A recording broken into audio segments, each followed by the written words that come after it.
Boa noite, amigos, amigas. Temos o prazer de receber nesta live, no dia 13 de agosto de 2020, um amigo nosso, Carlos Gabas. Eu quero fazer uma breve apresentação do Carlos Gabas. Carlos Gabas é funcionário concursado do INSS, da Previdência Social do Brasil, se eu não, minha memória não falha, desde 1985, né? Já com um tempo de aposentadoria, né, Carlos? Ou aposentado, não sei.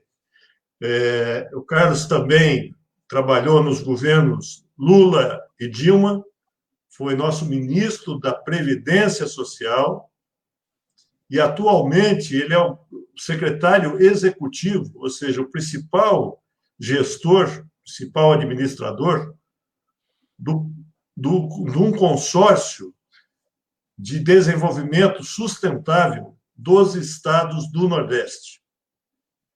Depois, se eu errei o número, você me corrige. São 9 estados do Nordeste que constituíram um consórcio para pensar em projetos de desenvolvimento. Então, Carlos, é uma satisfação, Gabas, é uma satisfação ter aqui você com a gente, discutindo políticas sociais e políticas de geração de emprego e renda. Eu queria que você cumprimentasse o pessoal que está nos assistindo, especialmente o pessoal aqui da cidade de Jaboticabal. Bom, boa noite, meu companheiro Bacarim. É um prazer e uma honra estar aqui com você. Quando você me convidou, eu falei, ô Gabo, você pode, Bacarim, com você eu posso tudo. Muito obrigado. Para fazer essa discussão contigo, você sabe do respeito, da admiração que lhe tenho, não é de agora, é de muito lá atrás ainda. Não vamos falar nossa idade, né? Mas eu ainda sou servidor, viu, Bacarim? Não estou aposentado, eu tenho 36 anos de INSS, 35 anos de INSS, mais 2 de banco, tenho tempo para burro, mas não tenho idade. Tem que lembrar que nós fizemos a reforma em 2003, a reforma do regime próprio dos servidores da União, e por conta dessa reforma eu não posso me aposentar. E acho justo, viu? Não reclamo, não. O problema é que agora a reforma do Bozo me jogou para 65 anos, né? Aí lascou de vez. Eu ia me aposentar aos 57, daqui 2 anos. Mas vou para os 65, aí eu reclamo. Aí é injusto, porque eu vou contribuir... eu vou contribuir 45 anos para o regime. Eu vou contribuir 10 a mais do que é um cálculo atuarial que já faz jus à aposentadoria. Mas, bom, deixa isso para lá. Vamos falar do que você me convidou para tratar aqui hoje. Então, eu quero cumprimentar todas as companheiras e os companheiros que nos assistem e dizer que topei, Bacarim, para fazer um bate-papo muito leve, muito aberto, de conjuntura, da situação do país, como estaria se nós tivéssemos as políticas sociais intactas, como nós estruturamos o nosso governo, como nós estaríamos hoje se não houvesse esse exército de desempregados que se agravou muito com a reforma trabalhista, que foi feita ainda no governo Temer, logo após o golpe. Então, isso tudo tem impacto na vida das pessoas, e a gente precisa parar para discutir esse impacto, porque nós não estamos nessa situação por acaso. Não é, o Brasil mergulhou numa crise. Não, a crise foi criada. A crise foi intencional, ela foi pensada. É uma crise de caso pensado, né, por quem dirige, pelas elites que dirigem o país e que nunca aceitaram a quantidade de políticas públicas e proteção social que foram criadas no período, especialmente do presidente Lula e depois, dando sequência, pela presidenta Dilma. Então, nós vivemos hoje a consequência. Tem gente que não gosta que fala, não, mas não foi golpe. Não, foi golpe sim, consequência do golpe de 2016. Nós temos que lembrar que o próprio Congresso Nacional reconheceu que não houve crime de responsabilidade. Um presidente eleito só pode ser retirado se há um crime de responsabilidade. E tanto o Tribunal de Contas da União, quanto depois o Supremo Tribunal Federal e o Congresso Nacional reconheceram que não houve crime de responsabilidade. Mas aí já está feito, já tirou, não tem como voltar atrás. Mas aqui nós temos que dizer e registrar: houve um golpe parlamentar, midiático e jurídico. Foi um golpe judiciário também. O Supremo poderia ter barrado o golpe e não fez, se acovardou. Então, a consequência disso foi um baita retrocesso. E a gente já dizia, se tiverem curiosidade, peguem o discurso de despedida da presidenta Dilma. Eu estava lá, lembrando, Bacari, só para as pessoas, né, obviamente não é todo mundo que sabe, ou pouca gente sabe, mas eu entrei no governo no primeiro dia do mandato do presidente Lula, entrei como superintendente do INSS em São Paulo, na gestão do ministro Jorini, depois fui para a Secretaria Executiva do Ministério, a convite do presidente Lula, depois virei ministro do Lula, depois virei ministro da Dilma, e eu saí do governo no último dia, no chamado, entre aspas, no bunker da Dilma do Alvorada. Nós ficamos lá 5 ex-ministros, ainda defendendo a presidenta Dilma, tentando reverter o golpe, né, e convidados por ela, trabalhamos 6 meses no Palácio da Alvorada, enquanto o Temer ocupava o Palácio do Planalto. Nós ficamos no Alvorada tentando organizar uma resistência que, todo mundo sabe, não foi possível.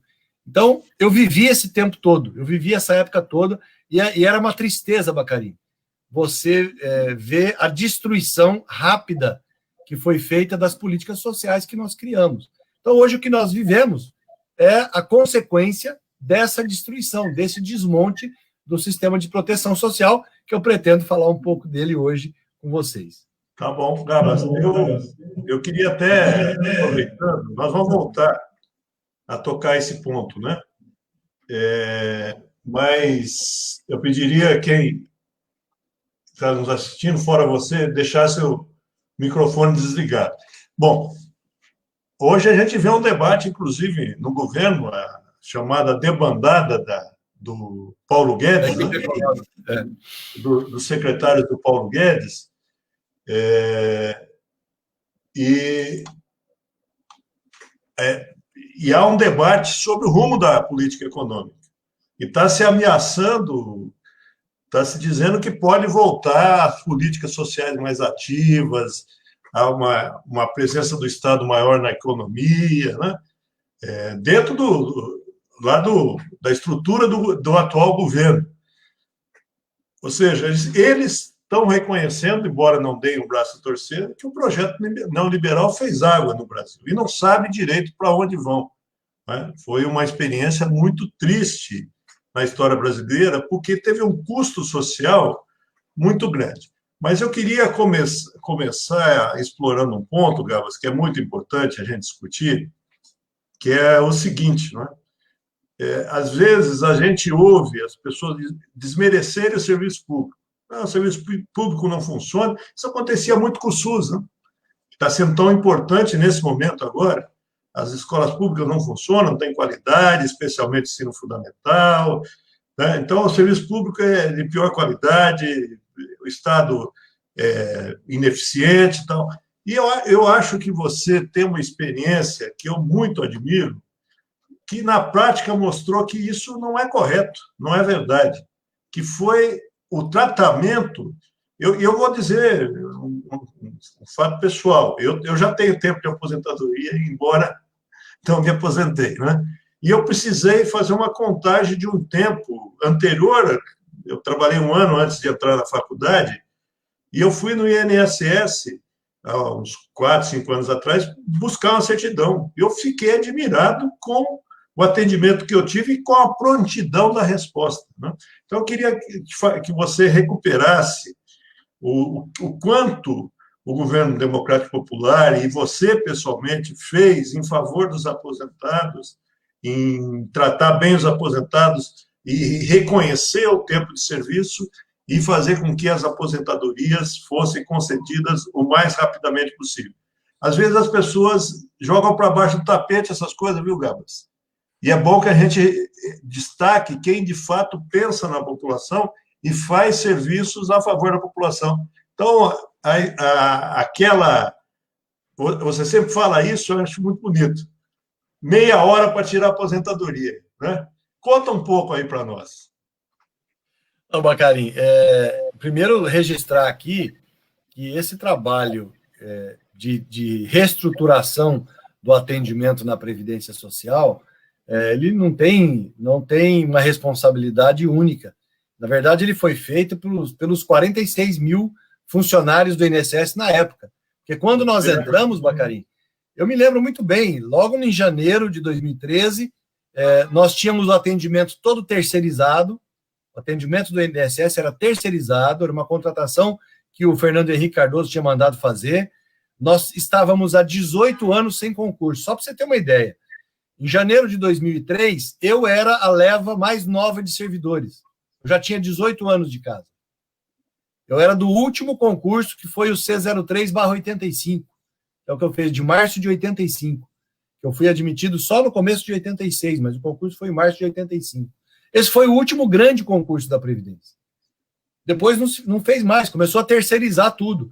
Nós entramos, e a primeira coisa que o presidente falou, que tinha mais de 1 milhão de processos represados. A aposentadoria, Bacarim, chegava a demorar 2 anos. As pessoas, você deve se lembrar, as pessoas dormiam nas filas, dormiam em frente à agência da Previdência para pegar uma senha, para saber se ia ser atendido no outro dia, e muitas vezes não era. Eu vou te dar um exemplo, uma agência que nós elegemos como prioridade na Zona Sul de São Paulo, ela tinha capacidade para atender 500 pessoas dia, e a fila, nós contamos, nós quando eu assumi a superintendência, nos primeiros meses, nós mudamos a sede da superintendência para essa agência, porque a gente precisava entender o processo da fila. E nós mudamos o horário de entrada, que era 8 da manhã, chamamos a equipe, nós vamos entender a fila, portanto, nós vamos começar às 4 da manhã. Montamos um esquema de pegar pessoas no ponto e levamos para as agências, fomos entender a fila. Tinha 5 mil pessoas, então 4.500 pessoas não eram atendidas, isso ia remontando. Bom, isso é uma lógica perversa. Isso humilhava as pessoas, expunha as pessoas à chuva, a frio, a sol, a tudo quanto é tipo de intempérie, para buscar um direito. Isso não é justo. Aí o presidente me chamou e disse: Gabas, precisa acabar com essa fila. Eu falei: pois é, presidente. Para isso a gente vai ter que fazer investimento. A área de tecnologia está desmontada. O salário inicial do servidor, Bacarim, não é o salário base, não. A remuneração inicial do servidor era R$ 702. R$ 700. Tudo bem que era 2003, mas é um absurdo. O servidor em final de carreira ganhava R$ 1.600. Então todo mundo tinha bico. Então eu falei: presidente, 2 coisas: tecnologia e gente. Para as pessoas atenderem, nós precisamos ter uma política de pessoal decente. Bom, o resumo da ópera é que nós fizemos isso. Nós não tivemos 1 centavo de consultoria, Bacarim. Ao contrário, nós encerramos um contrato de consultoria que tinha com 5 grandes consultorias, feita pelo PSDB, de 189 milhões de dólares. Nós cortamos esse contrato e fizemos o trabalho todo com servidores da Previdência. Juntamos os servidores e criamos um programa de gestão do atendimento que resultou nisso. Então, o que foi essa... O presidente Lula chamou de revolução silenciosa. Pela primeira vez na história da Previdência, em quase 100 anos, o presidente da República foi ao INSS para o lançamento da aposentadoria em 30 minutos. Ele não acreditava, Bacarim. Falei: presidente, nós vamos lançar a aposentadoria em 30 minutos. Ele falou: você é doido. A imprensa vai lá, Gabas. Eles vão checar. Eu falei: eu sei. É para checar mesmo. E nós fomos, Bacarim. O que foi isso? Tecnologia a serviço do cidadão. Nós tínhamos o banco de dados. Nós temos o maior banco de dados da América Latina, que é o Cadastro Nacional de Informações Sociais, o CNIS. Então, se eu tenho todas as suas informações lá, por que você tem que juntar um saco de papel e levar lá na agência? Por que você tem que esperar 2 anos? É cara crachá. Eu pego seu documento, Bacarim, Zé Bacarim está aqui, seus dados estão aqui, você está aposentado. Claro que não é simples assim, teve que certificar banco de dados, fazer a limpeza do banco, fazer batimento entre outros bancos, eleitoral, Receita Federal, enfim, nós certificamos o banco de dados e invertemos o ônus da prova. O ônus da prova não pode ser do cidadão, tem que ser do Estado. Se eu tenho seus dados, você apresenta o seu RG e eu tenho lá no CNIS, acabou, você está aposentado. Então, aí, quando nós fomos fazer esse lançamento, Bacarim, o presidente Lula foi, a presidenta Dilma era chefe da Casa Civil, foi também, e aí tinha toda a imprensa, e o presidente Lula falou assim, bom, você vai responder e vai atender a imprensa. Eu falei, pois não, presidente, vamos fazer isso. Nós somos na Vila Mariana, em São Paulo. Lançamos o programa, a imprensa falou, presidente, nós queremos amanhã cedo ir em 10 agências da Previdência para ver se está funcionando. O presidente falou, pois não, o Gabas vai com vocês. E eu fui, Bacarim, visitei as 10 agências e nenhuma delas, passou os 30 minutos. Teve gente com 15, 20 minutos, 18 minutos. Então, o que foi isso? É mágica? Não. É o serviço público funcionando. Se você der as condições, claro que nós fizemos um plano de carreira para os servidores, fizemos um plano de recomposição da força de trabalho, que foi tudo jogado fora. O Temer entrou e jogou fora, não teve. Hoje o INSS tem mais de 2 milhões de processos na prateleira e as pessoas voltaram a esperar meses para ter acesso ao seu direito. O atendimento está muito ruim e não tem servidor. Vai entrar em colapso. Eles criaram, nós vamos fazer um meu INSS, que inclusive já era planejamento nosso, a oferta de serviços online. Agora, nós não podemos pressupor, Bacarim, que todo cidadão tem internet, que todo cidadão tem um aparelho para acessar a internet, ou que todo cidadão sabe como acessar a internet. Não é simples assim, nós lidamos com pessoas idosas, com pessoas pobres. Então, é claro que tem que ter essa opção. É claro que o INSS precisava, e nós fizemos, disponibilizar serviços online. Não sei se você se lembra, mas nós criamos o extrato da Previdência. Você checava todas as suas contribuições, os seus vínculos, a sua vida toda no CNIS, você acessava pela internet, ou pelo Banco do Brasil, ou pela Caixa. Abriu o aplicativo do banco no celular, hoje ainda é assim, se você abrir o aplicativo do Banco do Brasil, você vai lá na opção 20 e outras opções, extrato previdenciário, você tira toda a sua vida, todos os vínculos, as remunerações, isso é um dever do Estado e é um direito do cidadão. Agora, isso não pode suprimir a necessidade de oferecer ao cidadão a opção do atendimento presencial. Você não pode acabar com o atendimento presencial. Eles estão anunciando isso. Nós vamos acabar, vai ser só agora tudo pela internet. As pessoas não conseguem acesso. Não é simples assim. Então, resumo da ópera, Bacarim, que nós fizemos foi respeito às pessoas e tecnologia a serviço do cidadão. E quando eu falo respeito às pessoas, ao beneficiário, à população, ao segurado e ao servidor, aos trabalhadores da Previdência.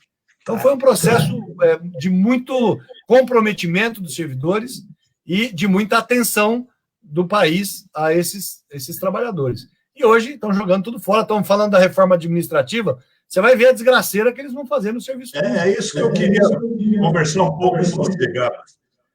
Nós tivemos aí, nessa avalanche neoliberal, uma série de promessas, uma promessa, na verdade, que era, olha, vamos tirar direitos previdenciários, trabalhistas, e nós vamos fazer com que o emprego volte a crescer no Brasil. E o que a gente verificou, está certo que esse ano a pandemia aumentou muito o desemprego, a gente tocou nisso aqui, né? Mas no ano passado, o que a gente verificava? Que a ocupação, o emprego estava crescendo pouco e o que estava crescendo era emprego de qualidade ruim. Precário. É isso.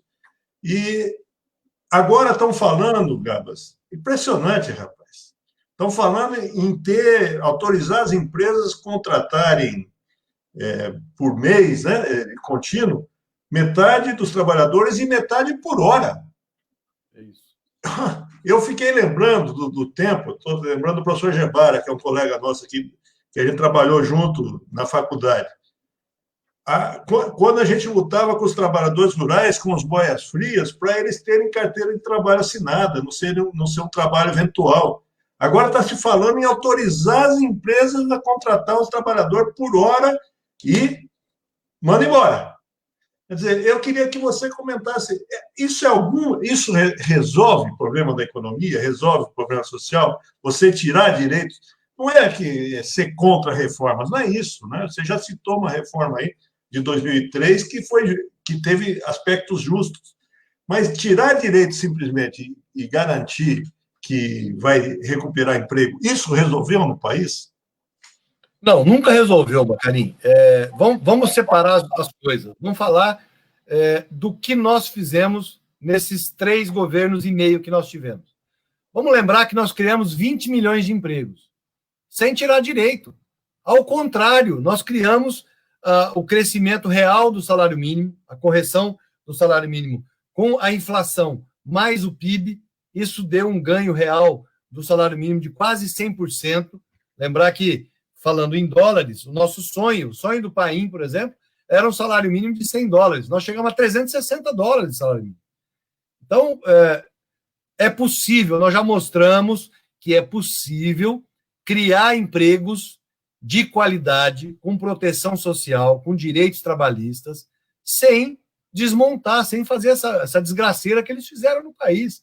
Porque a reforma trabalhista, o que eles disseram? Olha, nós vamos fazer a reforma para voltar a criar emprego.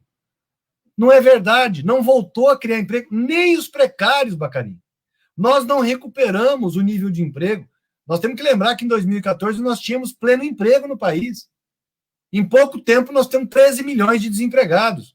Fora o pessoal que está na informalidade, mais de 20 milhões, e os desalentados. Nós temos aí quase 60 estudo do Estado de São Paulo, não é meu, não.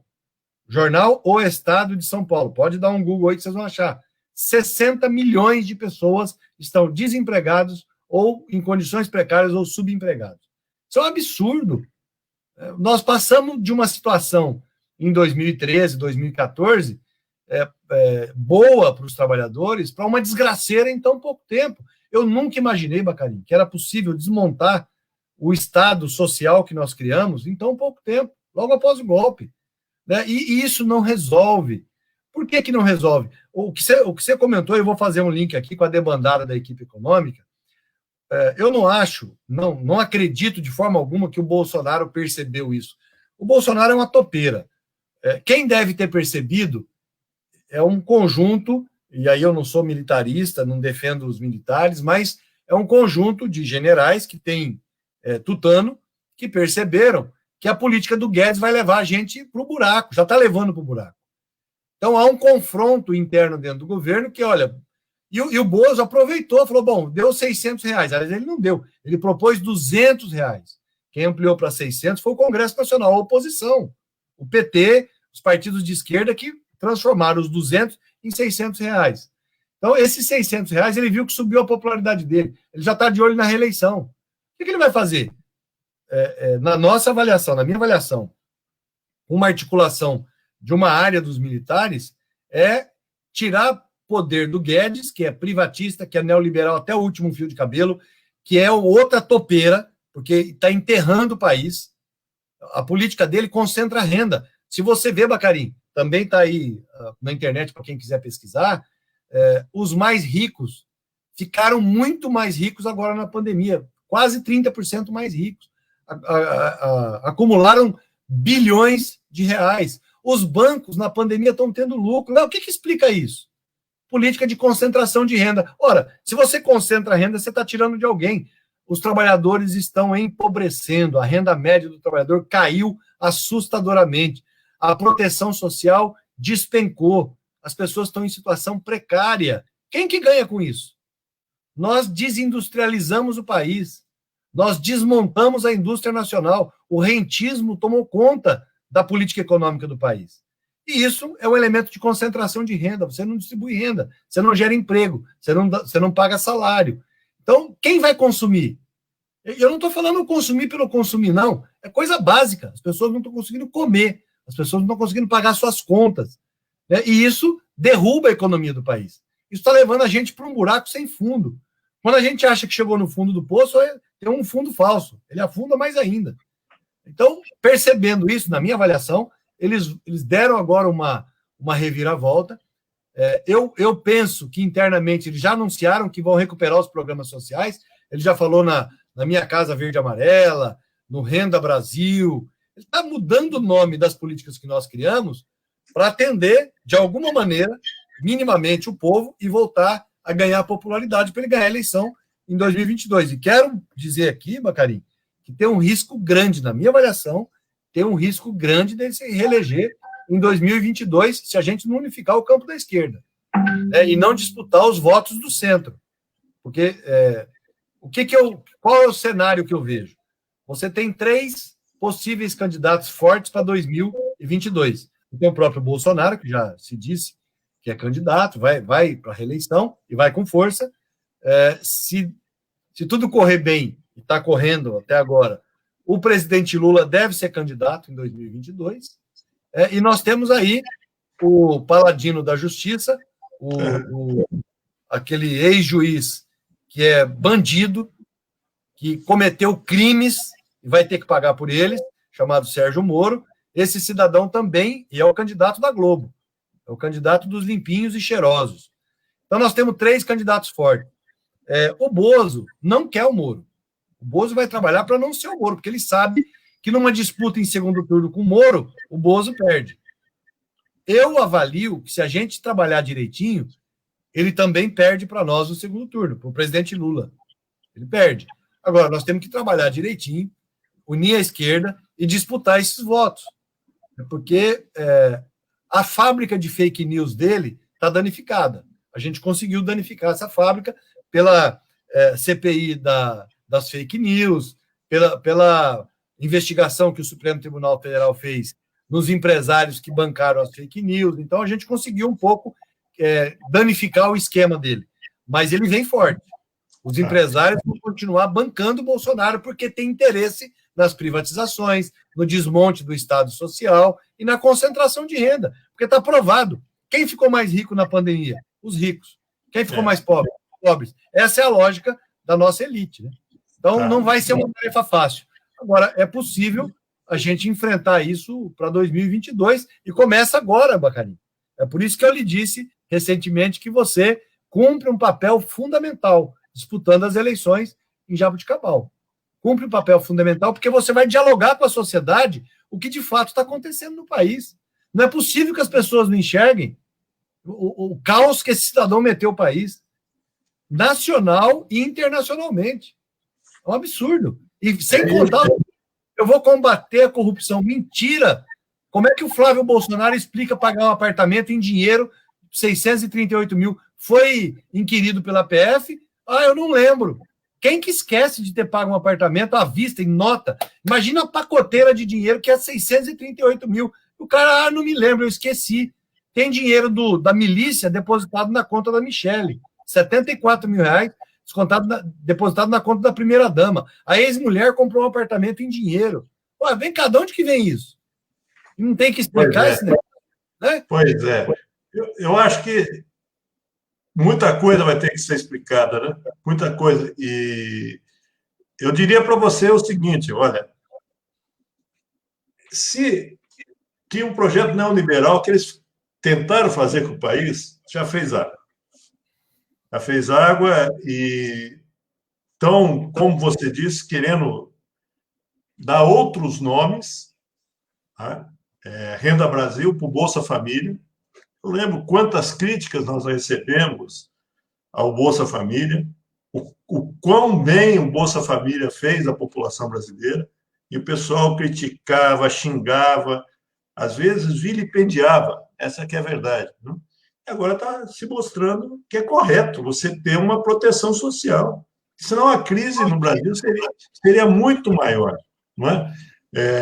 E todas as políticas de crescimento, de desenvolvimento, e aí eu acho que é difícil recuperar, porque nós tivemos quebras importantes nas empresas brasileiras.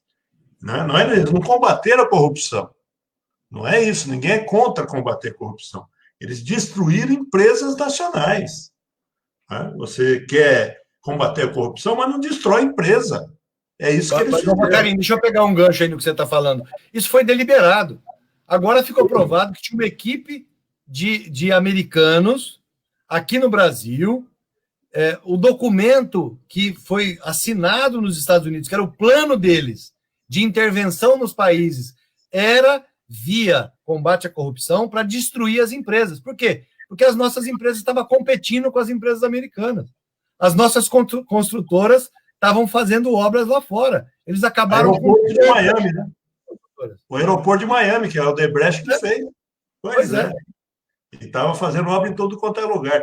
Bom, mas antes de passar, eu queria que agora a gente aproveita. A gente já usamos meia hora do tempo, viu, Gabs?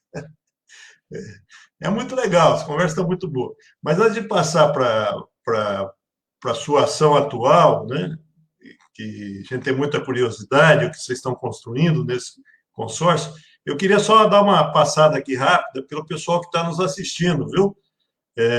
O Márcio Zé da Costa, o Zé Américo Sarge, está te cumprimentando, ministro da Previdência, o João Paulo Souza, a Sandra Ramiro, Eugênio Ferreira, o Emerson Ribeiro, Cláudia Troiano, Raimundo Nonato, Fábio Siqueira Greco, que é aqui de uma cidade vizinha, de Guariba, que você conhece, a Rosária Francisca de Oliveira, o Adriano Fonseca, que daqui a pouco vai falar também, Antônio Ricardo de Lima, professor Gebara, Paulo Roberto Troiano, o Gui Duque, que é lá de Presidente Epitácio, é um frequentador nosso aqui das lives. Um abraço, Gui. Vou mostrar aqui uma fala do Sarge. Gabas, você, enquanto ministro da Previdência, os aposentados tiveram suas revisões de forma simples e de valorização do seu salário, como a correção do IRSM, do salário mínimo, plano Bresser, plano Collor, plano FHC, entre outros planos criados para tirar dinheiro do bolso do trabalhador, no caso dos aposentados. Enquanto ministro, você permitiu que os aposentados pudessem receber valores atrasados e, consequentemente, a correção do seu salário. Obrigado. Ô, Bacarim, deixa eu aproveitar esse comentário do Sarge aí e dar a César o que é de César. A decisão para fazer essas correções foi do presidente Lula. Nós levantamos lá no Ministério a quantidade que tinha de pendências, né, de disputas judiciais, inclusive, de passivo judicial, e foi uma briga na época. Eu gosto muito de falar desse assunto, porque foi uma briga, uma disputa grande entre o Ministério da Previdência e o Ministério da Fazenda, na época, que era o Palocci. E eu levei ao presidente, falei, presidente, isso aqui, primeiro nós vamos perder na justiça. Isso aqui é legítimo, é direito dos aposentados. E segundo, não faz sentido a gente não pagar os caras e fazer superávit primário. O Palocci quase me bateu, velho. Esculhambou, não, nós não podemos, nós temos que ter responsabilidade. E aí eu tinha muita tranquilidade, porque eu sabia de que lado que o presidente Lula estava. E, por fim, ele decidiu, sem atropelar, sem brigar com o Palocci, ele decidiu por fazer os pagamentos. Então, essa foi uma decisão pessoal do presidente Lula de recompor os valores e acabar com os passivos, fazer acordos, inclusive, e pagar os aposentados, mesmo aqueles que não tinham ação. Nós fizemos um pagamento geral para todo mundo. O Sérgio tem razão, mas a decisão foi do presidente Lula. Tá bom. O Lineu Zúculo, aqui da cidade vizinha Itaiaçu, também presente, Zé Ernesto Poli, a Silene, que é de Andradina, mas está temporariamente, hein, Silene, em São Paulo, o Cláudio Mick, o Regivaldo, professor Regis, Marina Cândido, que é uma moradora de Jabuticabal, oriunda do distrito. Nós temos 2 distritos, um deles se chama Lusitânia, outro Córrego Rico, a Marina é de Lusitânia, a Isabel Ferreira, a Mônica, Mônica Bacarim, que é minha irmã, mandou uma mensagem aqui, também vou reproduzir. Vivemos hoje um retrocesso. Já não temos mais fila, mas também não conseguimos ser atendidos presencialmente e pelos serviços online. Nos deparamos com atendentes sem qualquer preparo. Acredito que só piore com a atual linha política. Pois é. Um elogio aqui grande para você. Passei aqui, deixa eu...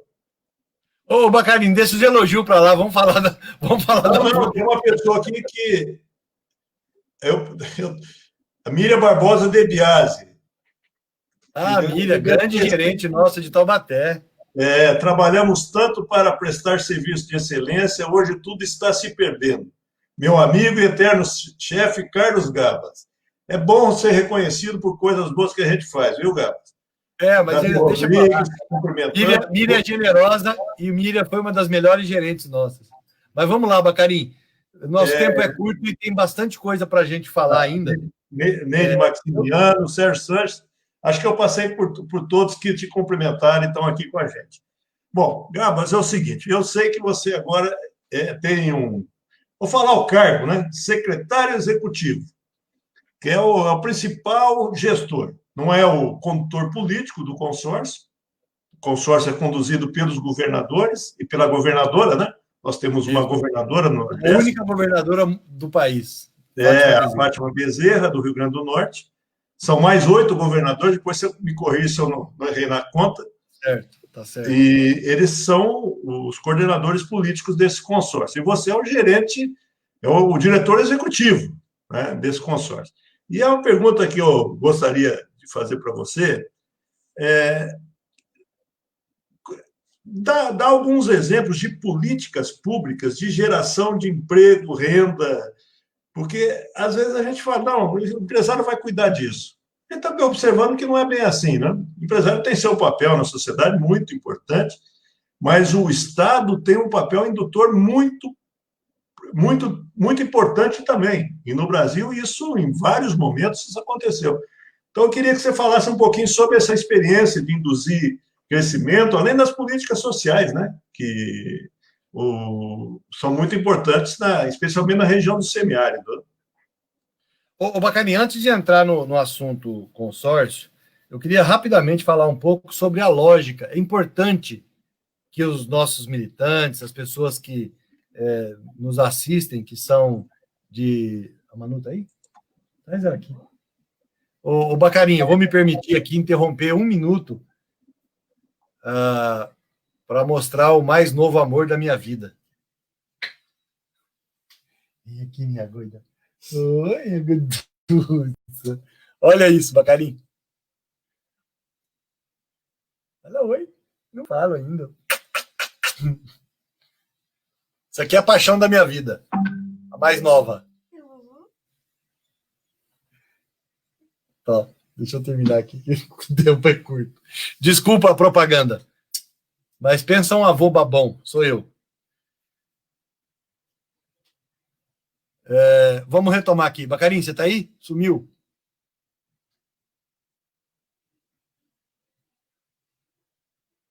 É que eu pus só você na tela. Não. Você caiu. Não, eu só pus você na tela. Ah, tá. Você botou o amor da minha vida aí, né? Mas deixa eu voltar aqui. É importante as pessoas compreenderem a lógica do sistema de proteção social. Porque o neoliberalismo fala o seguinte: a previdência, a seguridade social, que nós sabemos é a previdência, assistência e saúde, e aí a gente junta aqui a educação e outras políticas essenciais para a vida das pessoas, mas o PT exacerbou, o PT exagerou nas políticas sociais. Isso não é verdade. Todo país civilizado, qualquer país civilizado, minimamente, não abre mão de um sistema de proteção social. Por que precisa ter um sistema de proteção social eficiente? Essa colcha que protege, esse tecido que protege os mais vulneráveis. Por que, Bacarim? Nós vivemos numa sociedade capitalista. O capitalismo, ele reproduz a desigualdade. O capitalismo não combate a desigualdade. É preciso a gente ter isso muito claro. O capitalismo visa lucro. Lucro é exploração. Então, eu tiro de alguém. Precisa ter uma política do Estado que proteja aquele cidadão mais pobre, que ocupa as piores funções na sociedade, as pior remuneradas, as que ganham menos e as que têm um desgaste maior da saúde.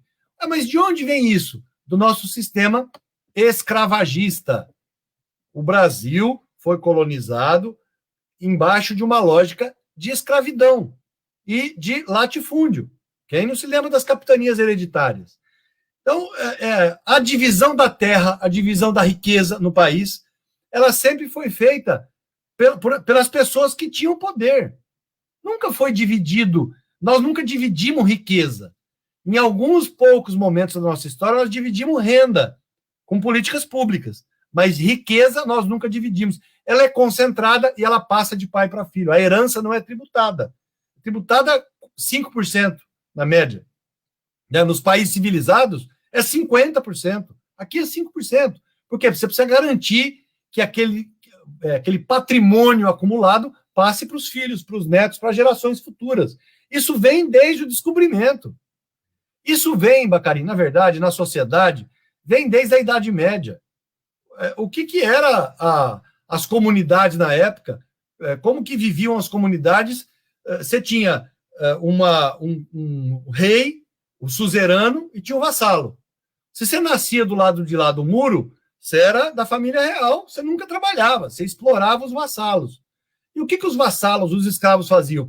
Era a comunidade, as pessoas que viviam, produziam, plantava, colhia, e uma parte dava para o rei, para ele não precisar trabalhar. Um absurdo. E hoje é diferente? Não, não é diferente. Tem um monte de gente que não trabalha e vive do trabalho da grande maioria da sociedade. Então, vamos falar aqui, vamos dar exemplos. Eu vou falar de algumas categorias sem desmerecer ninguém. Todo trabalhador tem a sua importância, mas vamos lá. Você acha que alguém, você também é pai, é avô, você acorda, tem seu filho lá, fala, filho, você vai ser o melhor pedreiro, vai ser o cara que vai carregar tijolo melhor aqui no nosso bairro. O sonho do papai é você carregar tijolo e concreto a vida inteira. Ninguém fala isso. Todo mundo quer que seu filho estude, que seu filho se forme, que tenha uma função. Agora, você acha que isso é realidade para todas as pessoas? Para a maioria das pessoas? Claro que não. O filho do trabalhador braçal, muito provavelmente vai ser trabalhador braçal, porque ele tem que começar muito cedo, ele não tem acesso ao estudo, ele não tem acesso à formação, ele precisa trabalhar para manter a família, ele vai ajudar o pai, ele vai fazer alguma atividade braçal que acaba com a saúde dele, com 60 anos ele está lascado. Então vem dizer, não, mas a aposentadoria só pode ser aos 65, não pode ter tempo de contribuição, não pode ter aposentadoria para trabalhador pobre, porque tem que ter o cálculo atuarial. Uma ova, esse cara morre antes. Agora, essas funções vão continuar acontecendo na sociedade. Então, a sociedade que se beneficia desse trabalho, do pedreiro, do varredor, do lixeiro, de tarefas que ninguém quer cumprir, mas tem gente lá para cumprir. Normalmente, negro, pobre, da periferia. Por quê? Porque nós ainda mantemos a cultura do racismo, da falta de oportunidade, porque o Brasil acabou com a escravidão, mas eles continuaram escravos, porque não tiveram nenhuma oportunidade de fazer suas vidas, né? Em outros países foi menos pior. Ganharam um pedaço de terra, algumas condições para ele plantar, trabalhar. Aqui não. Aqui, da noite para o dia, tá bom, então, se vocês venceram, acabou a escravidão, mas você vai continuar trabalhando aqui pela comida, porque eu não vou te pagar salário. Isso perdurou por séculos. E essa cultura permanece. O brasileiro ainda tem a cultura da exploração, que é explorar o outro para poder acumular. Então, nós continuamos com uma grande massa de trabalhadores pobres, mal remunerados, mal formados e que estouram a sua saúde no trabalho. Não tem proteção à saúde do trabalhador. Bom, se é assim, precisa ter uma política pública em que esse cara, minimamente, em algum momento da vida, ele sobreviva. Foi isso que os países, especialmente europeus, fizeram. O nosso modelo foi copiado do modelo europeu. Então, a sociedade que se beneficia dessa mão de obra, da exploração desse cidadão, é responsável pela sua manutenção. E é isso que está na Constituição. No artigo 194 do capítulo da Seguridade Social é isso. A Seguridade Social será financiada com contribuições de toda a sociedade, dos empregadores, dos patrões, dos trabalhadores e do governo, porque nós precisamos manter essas pessoas minimamente, e é minimamente mesmo, Bacari. Mais de 70% dos aposentados ganham um salário mínimo. E nós estamos falando de R$1.000. E os caras vêm dizer que são privilegiados. Então é um absurdo, é uma falácia, é uma enganação dizer que nós precisamos fazer a reforma da Previdência, como eles fizeram, para poder reorganizar os gastos públicos. Mentira! Não acabaram com o privilégio, aumentaram o privilégio. O que precisava fazer, e nós defendíamos uma reforma, era reorganizar as fontes de financiamento. Claro, é óbvio. Você tem um sistema que a fonte de financiamento é do século passado, organizado em cima de contribuições que eram uma verdade, eram suficientes no século passado, hoje não são mais. Nós precisamos ter uma modificação na forma de financiamento. E o discurso deles é totalmente contraditório, Baccarin. Porque eles falam o seguinte: nós precisamos tirar direitos para poder gerar emprego, nós precisamos cortar as aposentadorias para gerar emprego. E não é verdade. Eles estão acabando com o emprego. O subemprego e a informalidade é que está crescendo, né? E isso gera desproteção social, gera miséria na velhice. O Brasil chegou a ter um dos maiores índices de cobertura previdenciária para idosos do mundo. Nós tínhamos 86% de cobertura previdenciária. Está caindo assustadoramente. Não só em valor, mas em quantidade, em número absoluto e relativo de cobertura. Isso é um desastre para a sociedade. E ainda que não passou a privatização total da Previdência, que é a capitalização. Se o Guedes conseguisse passar, e ele quer voltar com a tese da capitalização, se ele passa a capitalização, aí, meu amigo, acabou. Aí é miséria geral para todo mundo, igual tem no Chile, né? Que inclusive foi o próprio que foi lá implantar na década de 80. Então nós temos que tomar muito cuidado com o que eles falam. A imprensa agora, Baccarin, vai bater pesado, já está batendo. Precisa fazer reforma administrativa, e aquele lacaio daquele Rodrigo Maia, e aqui me perdoe o palavrão, mas tem muita gente que acha que Rodrigo Maia é um democrata, defende a sociedade. Uma ova. Rodrigo Maia é lacaio dos bancos. Rodrigo Maia está defendendo que tem que fazer reforma administrativa para conferir responsabilidade às contas públicas. Uma ova, gente. Não tem serviço público sem servidor público. Nós precisamos de serviço público. E quem precisa de serviço público é pobre, não é rico. Agora nós vimos um dos grandes neoliberais da Europa, que é o Emmanuel Macron, dizer o seguinte: dou a mão à palmatória, sistema de saúde tem que ser público. Aqui tem que ter um sistema de saúde público. Se não fosse saúde pública, a gente estava lascado, igual a Inglaterra, que teve que reinvestir. E o Brasil, que se não tivesse o SUS, as mortes seriam muito maiores do que são hoje. E aí, aqui no Brasil, o Mandetta, que foi, o Mandetta é um bom ministro, uma ova também. O Mandetta foi um dos caras que mais destruiu o Sistema Único de Saúde. Defendia a criação de plano de saúde para todo mundo, básico, que não cobre nada, que não presta nenhum serviço, para variar, e a extinção do SUS. E agora posa de defensor da saúde, da sociedade, balela. Né? Quem fez saúde pública, quem instrumentalizou o SUS, quem criou política pública de proteção, foi o governo do presidente Lula e depois, em continuidade, o governo da presidenta Dilma. Fora isso, nós temos destruição do serviço público. E isso, para nós, é ruim. Tem gente da classe média que fala, mas é isso mesmo, tem que acabar com esse serviço público. É bobagem. Isso é bobagem. Não é o servidor público que aumenta a dívida pública. Não é isso. São os bancos. O governo deu 1,3 trilhão, para arredondar, de reais para os bancos. Precisa socorrer os bancos agora na pandemia. Eles aumentaram o lucro. Veja o lucro dos bancos no primeiro trimestre, em plena pandemia. Bateu recorde.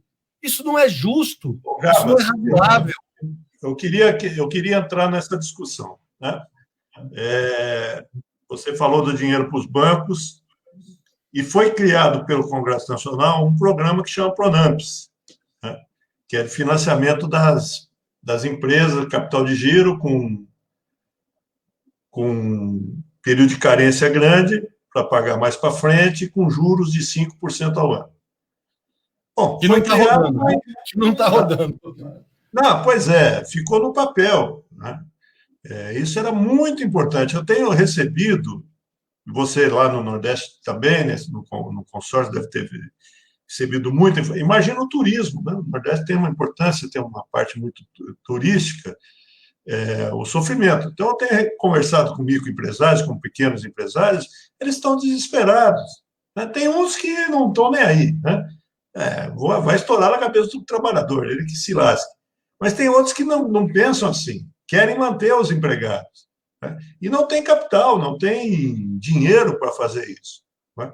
Então, acho que essa questão do crédito, de ter acesso a crédito no Brasil, acho que era uma coisa muito importante, crédito barato e com período de carência, porque o pessoal tem uma parte da sociedade, tem uma parte que está indo. O supermercado, por exemplo, cresceu venda, né? Alguns setores de exportação estão indo bem, mas uma grande parte da sociedade, especialmente ligada ao comércio e serviço, muito mal das pernas. Né? E vai fechar, vai quebrar. Né? E não volta, talvez. Então, a gente precisava ter políticas mais ativas. O governo tinha que ter uma ação mais dura com os bancos, talvez um compulsório, como tem no crédito rural. O crédito rural, desde que foi criado, os bancos são obrigados a emprestar para os agricultores com juros mais baixos. Não é que eles gostam, não. Eles são obrigados a emprestar. Então, talvez por aí, né? E ter outras políticas de geração de emprego e renda, né? Até em nível local, porque eu sei que emprego e renda depende muito da política do governo federal. É o principal, da política macroeconômica. Mas, em nível local, a gente tem que procurar fazer alguma coisa, né? Estimular, ver o potencial. Eu estava pensando aqui, olha, será que os empresários, as suas associações, os pequenos, têm todas as informações sobre as linhas oficiais de crédito? Né? Até o BNDES, o BNDES que foi tão... Esses dias eu vi um comentário na rede social, a pessoa dizendo assim, descoberto a caixa preta do BNDES, 580 trilhões de reais. Eu falei, isso não é caixa preta, isso está lá no site do BNDES, que o BNDES empresta, né? O BNDES tem um papel importante no financiamento das empresas, e talvez fosse o caso da gente fortalecer o acesso, talvez não, fosse o caso de fortalecer o acesso dos pequenos empresários, porque até o BNDES tende a concentrar muito nos grandes empresários, né? Não que o grande empresário é muito importante para a economia, as grandes empresas, mas os pequenos, nesse momento, têm mais dificuldade. Ô Bacarini, deixa eu te dar um dado. 70% dos empregos, 70% dos empregos gerados são das micro e pequenas empresas. É claro que é importante, é fundamental para o país, e eles não estão olhando para isso, esse é o problema. E aí eles falam o seguinte, o PT nunca se preocupou com a micro e pequena empresa. Cara, isso é uma tremenda mentira. O presidente Lula criou o empreendedor individual. O presidente Lula ampliou o Simples Nacional, a isenção para empresas pequenas e médias, a simplificação da contribuição previdenciária, dos impostos, dos tributos todos. Então, se alguém fez política de integração do empresariado pequeno e médio, a política econômica nacional, de proteção, de ampliação, de oportunidade, fomos nós. Começou tudo isso com o presidente Lula. E esses caras acabaram com isso. Por quê? Porque isso não interessa. Se você se lembrar, e se quem quiser olhar na internet também, dá um Google aí, o Paulo Guedes dizendo o seguinte para o Bolsonaro, nós temos que emprestar dinheiro e investir em grandes empresas, porque as pequenas e médias não dão lucro para o governo. Que doideira é essa? E o governo tem que ter lucro. Então, a política deles é aberta, é escancarada, é cruel com o pequeno, médio empresário. Micro, então, nem se fala. Empreendedor individual, para eles, não existe. Quem olhou para os empreendedores individuais fomos nós, que emprestamos dinheiro. Eu me lembro, Bacarim, de uma senhora, eu lembro até o nome dela, uma senhora, Dona Sueli. Dona Sueli deu uma reviravolta na vida, sabe como? Vendendo pipoca. Ela tinha um carrinho de pipoca, ela formalizou no empreendedor individual e começou a vender pipoca para fazer teste de maré em plataforma, para ver o deslocamento de óleo. Olha isso! A mulher deu uma baita reviravolta porque virou empreendedor individual. Dona Sueli, inclusive, contou para nós que mandou o marido passear, porque o marido batia nela, nas crianças. Ela falou, eu não dependo mais daquela tralha, mandei ele embora e nós estamos tocando a vida nossa. Eu e meus filhos, com uma empresa vendendo pipoca formalizada. Então, aqui é só uma curiosidade, mas nós investimos no pequeno e no médio. E, Bacarim, se não botar dinheiro no pequeno e no médio, o país quebra de vez. A lanchonete, a pequena atividade de serviço, esses caras são os heróis do empresariado nacional, não é o grande.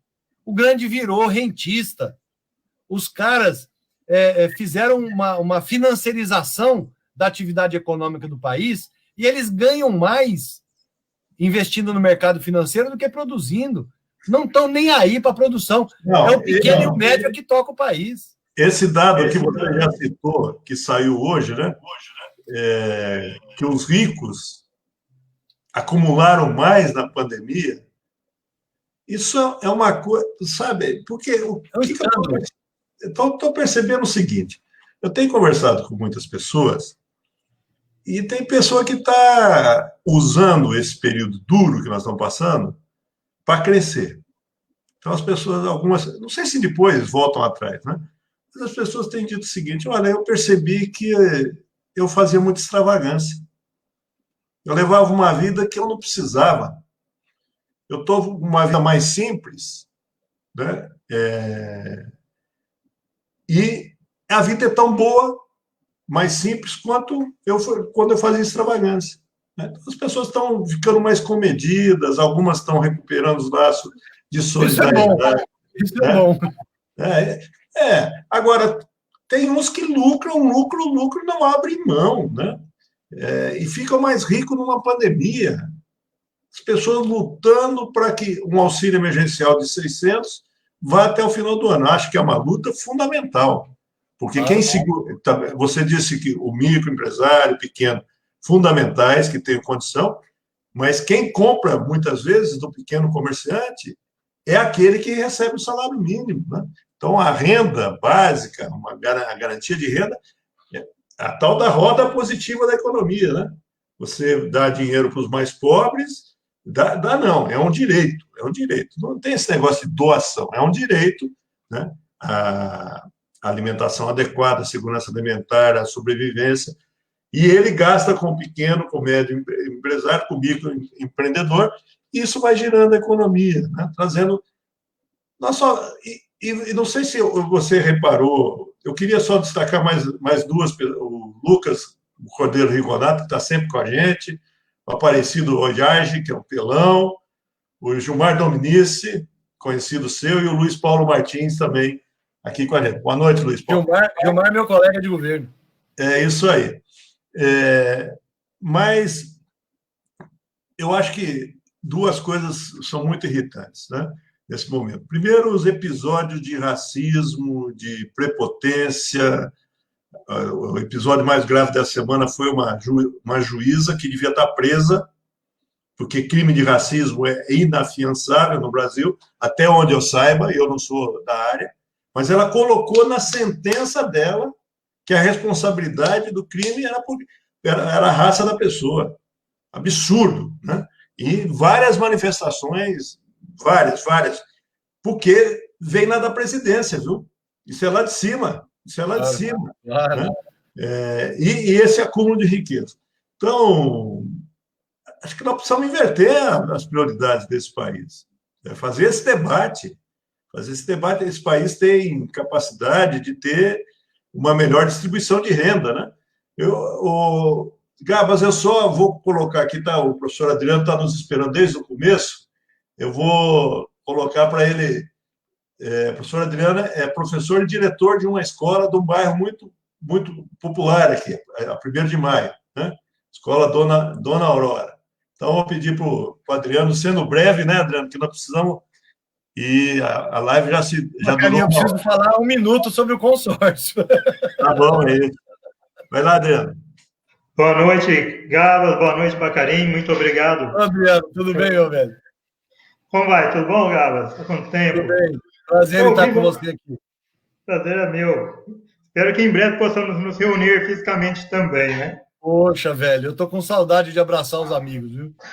Verdade. Bem, eu estava ouvindo a conversa de vocês, as falas de vocês, e realmente a gente vê muito isso nesse governo, nesse atual governo, né? Nós temos aí um governo e os bancos apoiando as grandes empresas, que não tem que deixar de ser apoiadas, né? Mas as grandes empresas têm muito mais suporte que os pequenos empresários, que os microempresários, e esses acabam sendo meio que abandonados aí pela estrutura econômica atual.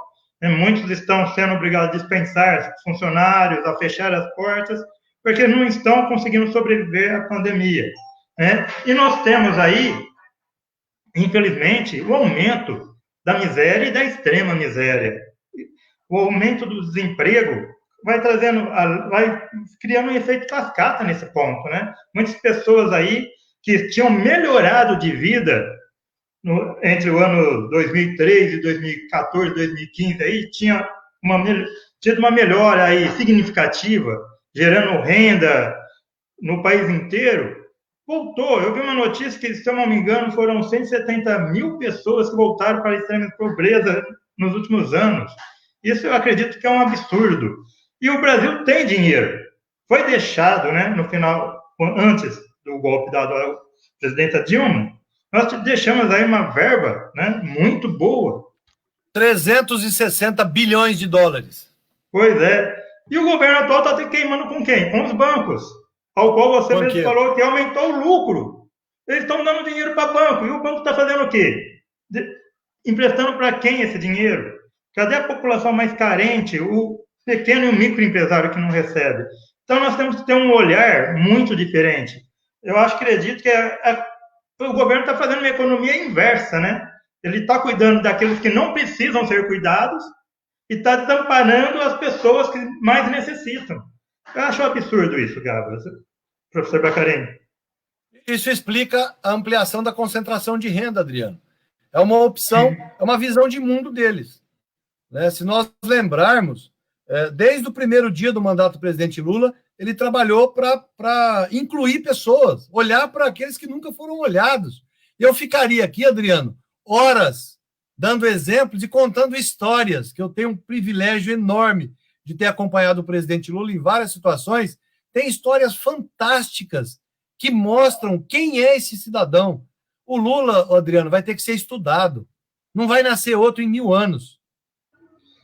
E esse comportamento dele, essa visão de inclusão social é que resultou no salto de qualidade para a sociedade. A grande contribuição do presidente foram muitas, mas a grande contribuição foi a política de ganho real do salário mínimo. É da inflação mais o PIB. Isso é simbólico, isso é ideológico. É o trabalhador usufruindo da riqueza que ele ajudou a construir. Isso é fantástico. E isso resultou na inclusão, né, na criação de uma classe média, na retirada de 20 milhões de pessoas da miséria e na inclusão de 40 milhões de pessoas na sociedade de consumo. Então, isso mudou a vida de muitas pessoas. Esse período, que é chamada década dourada, pelos economistas, não é por nós, não.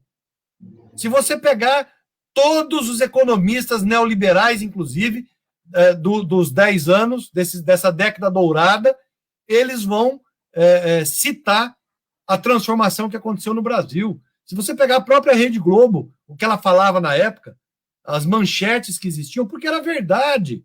Aconteceu isso na sociedade. O que nós precisamos fazer hoje, Bacarim, é recuperar esse legado. As pessoas têm que lembrar, os jovens, quem está hoje com 20 anos, 25 anos, claro que não vai lembrar, nasceu no período dessa década dourada. E quem é mais velho tem que lembrar de como era antes, de como era a previdência antes, de como era a saúde antes, de como era o emprego antes, o salário. No período do presidente Lula, nenhum trabalhador teve recomposição de salário menor do que a inflação. A grande maioria tinha inflação mais ganho real. As pessoas esquecem disso. Isso é que transformou a sociedade. Isso é que fez com que, uma coisa que irritou a elite, mas fez com que a filha da empregada doméstica negra virasse médica. Isso foi uma afronta para a elite desse país. O filho do pedreiro virou engenheiro, disputou espaço com a classe média, com a elite. Para quem não assistiu Que Horas Ela Volta, eu sugiro assistir, porque mostra isso. A filha da empregada doméstica passou no vestibular e o filho da patroa, que ficava só flauteando, não passou no vestibular. Então, nós demos acesso, nós demos oportunidade a uma grande quantidade de pessoas que muitas vezes não tinha energia elétrica em casa. 3 milhões de famílias viviam na Idade Média, não tinha energia elétrica. Passaram a ter energia elétrica, a poder comprar uma geladeira, a dar comida para os seus filhos. Isso mudou a vida de milhões de pessoas. E nós temos que lembrar isso, Bacarim, porque hoje eles querem apagar da memória. Querem dizer que o Lula e o PT inventaram a corrupção, que não é verdade, está mais do que provado. O presidente Lula foi condenado por... Deixa eu lembrar qual foi o termo. Convicção. Não, tem uma coisa, fatos indeterminados. Olha que absurdo. A sentença diz isso, fatos indeterminados. Para quê? Para tirar ele da eleição, para ele não ganhar a eleição, para não voltar um governo que cuida do trabalhador, do pobre, daquele que precisa da presença do Estado. E qualquer país civilizado, o Estado faz a mediação das relações na sociedade. É claro que eu não tenho ilusão de que nós vamos viver numa sociedade socialista da noite para o dia. Não vamos, infelizmente. Mas é possível você ter uma sociedade capitalista não selvagem como está hoje. E está cada dia pior. E essa selvageria, Bacarim, eu disse isso na eleição de 2018, eu dizia que a gente estava vivendo uma encruzilhada civilizatória. Você deve se lembrar, porque eu falei isso aí em Jabuticabal. Nós poderíamos ir para a humanidade ou para a barbárie. Infelizmente, nós escolhemos a barbárie. E está aí, cada dia mais negros, pobres da periferia sendo mortos, assassinados, as pessoas com o racismo exacerbado, não tem mais vergonha. O cara do condomínio lá outro dia esculhambando o entregador de comida, o motoboy, e dizendo que aqui, ó, você tem inveja, porque você é preto, eu sou rico, eu moro nesse condomínio. Que absurdo. Gente, isso é desumano, isso é vergonhoso. Para o ser humano. Tá bom, Gabas. Isso é vergonhoso. Nós não podemos viver nessa não podemos sociedade. aceitar de jeito nenhum. Não, é isso. Não podemos. Agora, para não aceitar, Bacarim, nós precisamos dialogar com as pessoas. Não é possível as pessoas aceitarem a barbárie. Não é possível. Hoje mesmo, Gabas, eu até passei na rede social um vídeo de uma mulher negra, muito emocionante, uma declaração dela morando num prédio, chegando com a filha, e a filha vendo as outras meninas da idade, 6, 7 anos, sei lá, brincando no parquinho, e a menina querendo ir brincar com as outras meninas, as meninas se afastando. Tá? E a mulher chorando, triste, porque imagina o impacto. E ela falava, eu sofri muito com racismo, mas eu tenho pressa que isso acabe para minha filha não sofrer esse constrangimento. E as meninas que tinham esse comportamento, certamente não sai da cabeça delas, né? Vem, claro. É uma estrutura que nós temos que combater, a gente estava combatendo tanto isso, né? Tornando uma sociedade com mais respeito aos diversos povos, às orientações sexuais, não é? Com mais respeito à mulher, você contou aí. Aliás, é um episódio interessante esse, quando tem uma política social e a mulher se livra do machismo. Se liberta da opressão, né? O Bolsa Família fez isso no Nordeste, em alguns lugares onde o machismo... Minha Casa Minha Vida fez isso, Bacarim. Minha Casa Minha Vida também.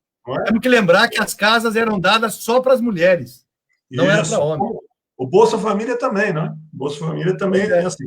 Mas, Gabas, nós não exploramos você quanto devia, viu? Mas eu acho que agora é prudente a gente dar uma interrompida. Eu queria, em nome de todo mundo aqui que participou, dos que estão nos vendo, te agradecer, cumprimentar por esse ânimo que você nos passa, por essa torcida, né? Esse calor que você nos passa, porque a política não pode ser algo só racional, tem que ser emocional também. A gente tem que torcer, tem que ter lado, e não podemos ficar escondendo, não, tudo. Né? Tem uns discursos na política que ele fala, mas o que é isso aí? É uma pessoa falando ou é um robô falando? Né? Tudo igual, as coisas vão melhorar, vão fazer a coisa. Não, tem que pôr o dedo na ferida e discutir os problemas e procurar soluções amplas, evidentemente, não sectárias, mas que levem em conta o interesse da maioria. Então, eu queria te agradecer demais esse tempo que você teve com a gente, né? Parabenizar pela sua neta, né? Você nos mostrou, eu tenho uma neta que vai fazer 1 ano agora, dia 4 de setembro, a terceira neta nossa, e tem mais um ano em caminho. Você falou que é o vô mais babão do mundo, eu sou. Esse ponto eu vou discordar em você. Você é o mais babão. Eu sou igual ou mais. Não vem com a história, não, que você é o mais babão. Sem problema. Eu fico Tá no segundo lugar, sem problema. Ô, Bacarim, Tá, eu que agradeço e quero dizer a você o seguinte: nós só temos uma saída, meu velho, é dialogar com a sociedade, é mostrar para as pessoas que a grande maioria da sociedade perde com essa política neoliberal. A grande maioria da sociedade perde com o governo fascista como o Bolsonaro. A grande maioria da sociedade perde ao não poder ter acesso ao mínimo que ela tem direito. Não é favor do Estado, é direito das pessoas. Qualquer sociedade civilizada leva em conta esse direito. E nós temos que lembrar de novo que nós já vivemos uma situação, nós saímos de uma situação muito ruim, né? Hoje, Bacarim, eu penso que nós estamos pior do que na época da ditadura. Nós estamos pior. Nós vivemos hoje, talvez, o pior período da história recente do Brasil. Mas eu tenho muita fé e muita esperança não de esperar, não, mas de esperançar, que nós vamos transformar esse país de novo, nós vamos voltar, o brasileiro vai voltar a ter orgulho de ser brasileiro, vai poder olhar no espelho, vai poder viajar, vai ser reconhecido, e vai ter o respeito do Estado brasileiro.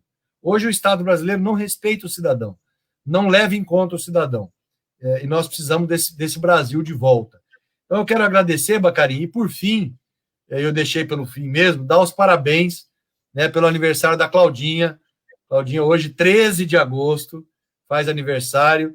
Claudinha, que Deus te proteja, te dê muita fé e muita saúde, porque você que ajuda muito o presidente Lula, você que está ao lado do presidente Lula aí, e que o ajuda, sabe que a missão dele ainda não acabou, ele vai governar o Brasil de novo e nós vamos precisar ajudar, Bacarim. Nós vamos ter que ajudar a retomar aquele país onde a gente sabia que era um país de todos, que eram dos negros, das mulheres, dos indígenas, dos quilombolas, da comunidade LGBT. Era um Brasil para todo mundo. No nosso país, no nosso modelo de país, cabe todo mundo. No deles, não. O deles cabe só a elite, só meia dúzia, que enriquece às custas do suor, do sangue dos trabalhadores, que concentra a renda, que exclui e que explora. Esse não é o nosso Brasil. Nós queremos aquele Brasilzão de todos, que respeita fundamentalmente aqueles que mais ajudam a construí-lo e aqueles que trabalham pelo seu crescimento, pela sua construção, e por essa nação, né, que nós perdemos a noção de nação, mas essa nação maravilhosa que é o Brasil. Eu quero te agradecer, Bacarim, e dizer que eu vou ter que voltar um dia para falar do consórcio. Tá bom. Nós vamos te convidar. Muito obrigado novamente, Gabas. Eu só destacando a presença da Miriam Pôncio, aqui da vizinha Taquaritinga, e da minha mulher, Miriam Rodrigues Alves Bacarim, né, que está nos acompanhando aqui. Beijo para a Miriam aí. Tomar um café aí, Miriam, só acabar a pandemia. Estamos esperando vocês. Bom, um grande abraço, muito obrigado por quem participou dessa live. E é isso, vamos discutir os problemas nacionais, discutir os problemas de Jaboticabal, construindo alternativas que levem em conta a necessidade da maioria da população. Um abraço, boa noite a todos. Obrigado.